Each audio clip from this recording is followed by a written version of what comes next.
जी जनाब बाबर लिखते ने मैं गड्डी वालिया तेरी ये नहीं गड्डी है किसी खरीदार दी है आ 2-4 रुपये ते कुछ हरच लैंदों ते हो जाती है सवार दी है ते कदी नाल ख्याल ने सोचिया ही हरन जदों विछोड़े दा मार दी है कब्जे वालियां दा कसूरमंद कब्जा हर शै ही परवरदिगार दी लिखिया बसन्ना जोड़ियां ब्याह जोड़े असल हड सज्जन जड़ दे नहीं कलमा पढ़ के काफर मुसलमान होए मुसलमान कुफर दिलों चो कढ़दे ही नहीं ते कुत्ते पै जावन ते अगों बह जाइए कुत्ते फिर उस बंदे नूं वढ़दे नहीं ये ते कुत्तियां दी आदत है कसूर मंदा बैठे बंदे नूं ते बंदे छड्डदे ही नहीं।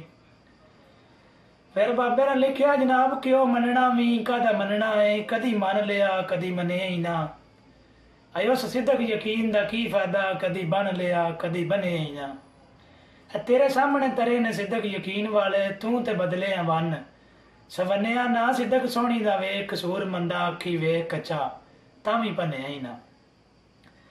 फिर लिखिया सरकार कि इंजे मिसर दी शाही नहीं मिल जाती पल खूह विच डाण दा वल से कर चन परवाज बुलंदियां ते बिल आहर थले लाण दा वल से मर गया ते दुखड़े मुक जांदे दुख जीवदियां साण दे वल से सदा सज्जण याद नहीं नाल होंदे कुछ कलियां राण दे वल से लिखिया जनाब के काफ कखां दियां कुलियां चूने गाचे हवेलियां ढांदियां नहीं वक्त औखड़े सौखड़े लंघ जांदे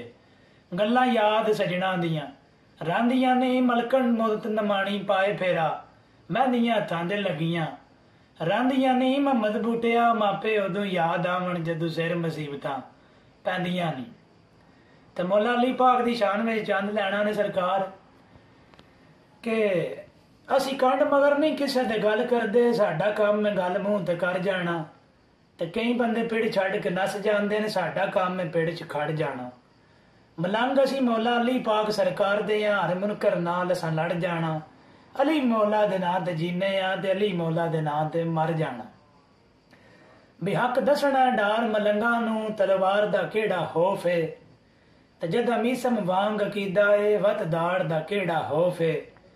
ते जदा साईं वारिस दुश्मन दे किसे वार दा केड़ा खौफ है और जड़ा अली अली करदा थकदा ही नहीं ओनू हार दा केड़ा खौफ है। फिर लिखिया सरकार के शक्ल है दोवां दी इको जेही बच्चा बिल्ली दा शेर नहीं हो सकदा 100 साल मुसलसल रवे शेर देयां बच्चियां विच शेरां वांग दलेर नहीं हो सकदा इला लाफता जेड़ी गल रब आप आखे जबर दी जेर नहीं हो सकदा ते होवे मुनकर अली दा ते जाए जन्नत तौबा तौबा एडा नेर नहीं हो सकदा। जनाब के मुनाफिक कदी भी मवाली नहीं होंदे ते मोमन मवत्तत तुहाली नहीं होंदे साकू पीर अली ते भरोसा है बाबा मलंगा दे कशकोल हाली नहीं होंदे। जी जनाब के गल करिए मैदान दे विच खड़ के घर अगे ते चूहा भी शेर होंदा है नस्लां नस्लां दा फर्क होंदा है अंब अंब होंदा है ते बेर बेर होंदा है गिदड़ खुला भी प्या फिरे विच जंगलां दे शेर पिंजरे विच भी शेर होंदा है ते होवे मलंग मौला अली पाक सरकार दा ते किसे मुनकर तू कदी नहीं जेर होंदा ते मियां साहब दा शेर है सरकार के सुता उठ के कोई नहीं होश होंदा बड़े सुते जगा के वेख्या है मस्जिद आंदे घर खुदा दा है बड़ी वार मैं जाके वेख्या है मनु किसे नहीं आख्या आ बह जा बड़े मथे घसा के वेख्या है वफादार नी कुत्ते दी जात जिया सुक्का टुकर भी पा के वेख्या है दर मालिक दर गिज नहीं छड्डदा बड़ी वार तरा के वेख्या है तोता जदों भी छड्डीए उड़ जांदा कईयां चुरियां खुआ के वेख्या है डंग मारनू सप नहीं रहिंदा बड़िया दुध प्याले प्या के वेख्या है बिना मतलब तो कोई नहीं मोहम्मद बख्शा सजन बनदा सारा जग अजमा के वेख्या है। ठीक है।